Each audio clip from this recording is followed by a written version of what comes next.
সূর্যটা না আস্তে আস্তে একটা সমুদ্রের মাঝে হারাই দেব। হ্যাঁ, এটা লেগে তো অপেক্ষা করতেছি।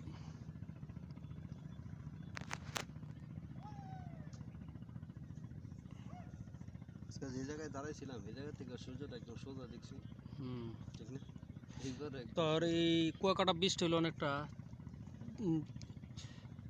চাঁদের মতো, যে মনে করো যে অর্ধেক থাকে না এরকম বেঁকানো। এ কারণে ভৌগোলিক কারণে সূর্যটা মনে কর বোঝা যায় যে হয়টাই তো করতেছি। আর একটা বিষয় তুই খেয়াল কর, তোর একই জায়গা ঠিক ওই কোনা আর এই কোনা মনে হয় না যে মোবাইলের 2-3-4-5-10 কিলোমিটার হেমরা। হ্যাঁ তাই এই কয়েক সেকেন্ডের মধ্যে সূর্যটা মনে কর একবার তলায় যাবো। যেমন অনেকের এই করে সূর্য ওঠে ডুবে, এটা দেখার কি হইলো, এটার মধ্যে তো অনেক কিছু শিক্ষণীয় আছে।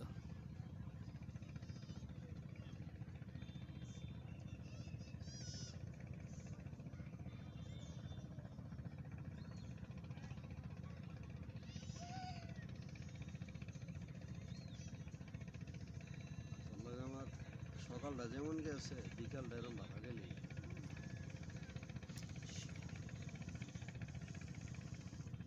আমরা তো বুড়া হইতেছি না। হ্যাঁ তো 40 যারা পার করছে, আমরা তো 40 পার করে এলাম, তো 40 যারা পার করছে এগো দাড়ি মোজ পাক্কা মুখা দাড়ি মরে রাখা কি হয়ে গেছে, যে আমি যদি দাড়ি রাখতাম আমার দাড়ি সব পাক্কা গেছে।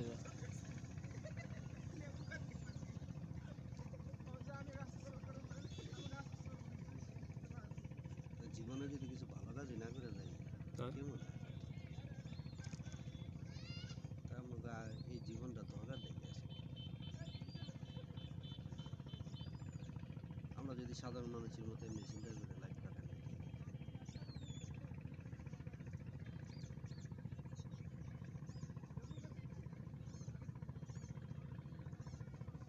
আস্তে আস্তে সূর্যটা পুরোই হারাই যাইতেছে, মনে হচ্ছে সবুজ সমুদ্রের মাঝে ডুবে যাইতেছে। বয়সও বাড়তেছে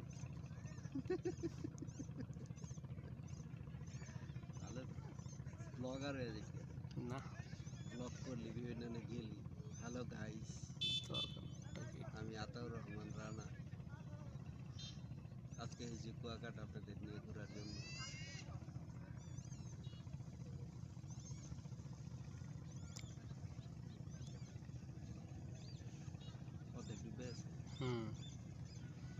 কয়েক সেকেন্ডের মধ্যে নিচে নামা সম্ভব না, কয়েক সেকেন্ডের মধ্যে নাই হয়ে যাবো। যেমন সিনেমার মধ্যে দেয় না। ওটা তো তোর গ্রাফিক্সে করে সূর্য থেকে থেকে বাইরে একদম বড় হয়ে ওদিকে ডুবে যায় এমনি। বাস্তবে কিন্তু এটা সম্ভব। কিন্তু তোর পৃথিবীর অনেক জায়গা আছে যেখানে সূর্য উদয় দেখা যায় কিন্তু ডুবন্তটা দেখা যায় না। আবার অনেক জায়গা আছে শুধু ডুবন্ত দেখা যায় কিন্তু উদয় দেখা যায় না। যেমন কক্সবাজার, চিটাগাং এইসব এলাকায় তুই ডুবাটা দেখতে পারবি, উড়াটা দেখতে পারবি না। একমাত্র জায়গা যেটা কুয়াকাটায় ব্যতিক্রম বানাইছে, ব্যতিক্রমের কারণে মানুষজন আসে। এটা আল্লাহর নিয়ামত এবং হ্যাঁ ওনার কারণে লাখ লাখ লোক বাঁচতে আছে। দেখ শেষ ডুবে গেছে। আমাকে এনে ধর এরকম একটা বীজ থাকলে